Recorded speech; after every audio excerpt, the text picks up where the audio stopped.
6:42 here on Good Day Las Vegas, and as you see there, Metro Sheriff Joe Lombardo is now joining us for our weekly Morning Cup of Joe segment. Sheriff, good to see you once again, sir. How are you this morning? Good morning, John. Good to see you. All right, let's get into things here. We've talked about across the state and Las Vegas, restrictions are slowly being lifted. More people are visiting town once again, which is good for business. But I imagine Metro is preparing for this, the increase to normal visitation. What changes are being seen in the resort corridor as we get closer to summer? Yeah, hopefully with the proliferation of the vaccine and restrictions from the governor's office, they get lessened as we move forward. We'll see our economy start to turn on its head a little bit. That means tourism, the increase in tourism down in the Strip corridor and the Fremont Street area. And I don't know if you recall when we talk about numbers, that's about 8% of what I have to deal with on a daily basis in all my calls for service and daily work activity. So we're going to pull a lot of the folks that we put it into the neighborhoods during the shutdown and the cutbacks on the Strip area and put them back out on the tourist corridor area. So we have that omnipresence constantly, which has a direct effect on how people perceive their personal safety and the safety we can provide to the area.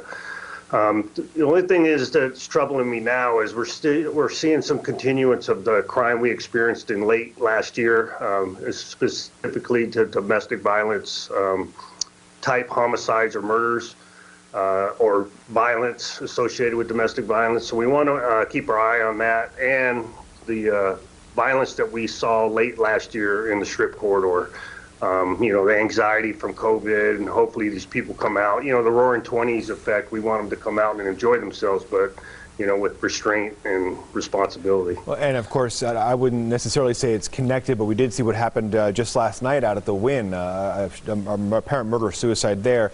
I wouldn't necessarily group it together, but it is certainly a violent activity. Let's switch gears. Switch gears a little bit, Sheriff. Some other complaints that we've been hearing from viewers, not on the Strip, but out in the community. Reckless driving, street racing. We've seen some video on social media. What is Metro doing about this issue, and what really can be done to try and crack down on this? Yeah, that has reared its head here. It's usually cyclical. You see people do that at different times in the year, and I don't know what it is. I don't know if it's social media driven or not, but it's occurring across the United States.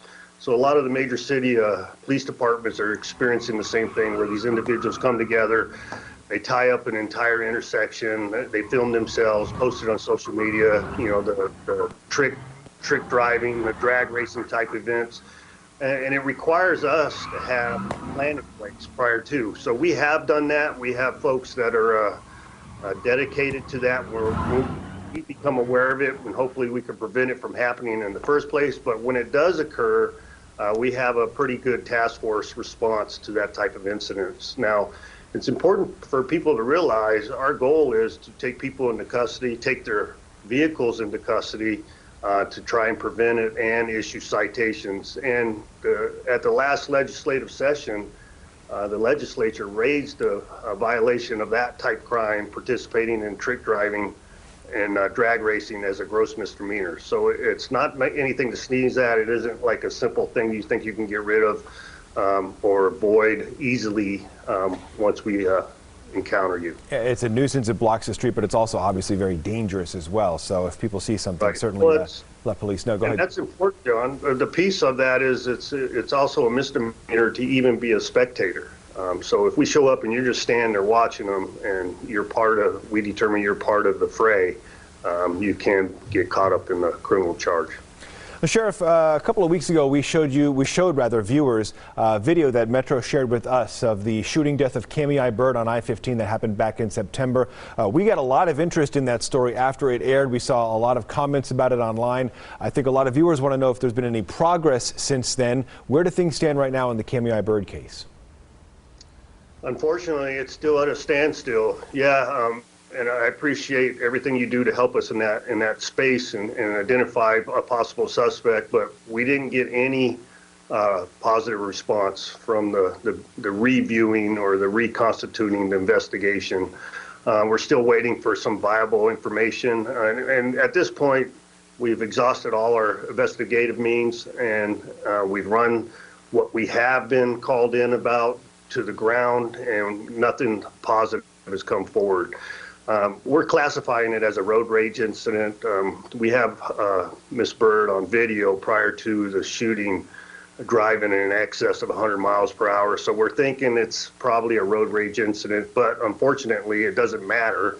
A person lost their life, and it's important for us to find out who did it. So we're gonna keep the case open, and hopefully something comes our way in a positive effect so we can investigate this further. Just to clarify, you said Miss Bird was driving at 100 miles an hour before the shooting? Yes. Okay.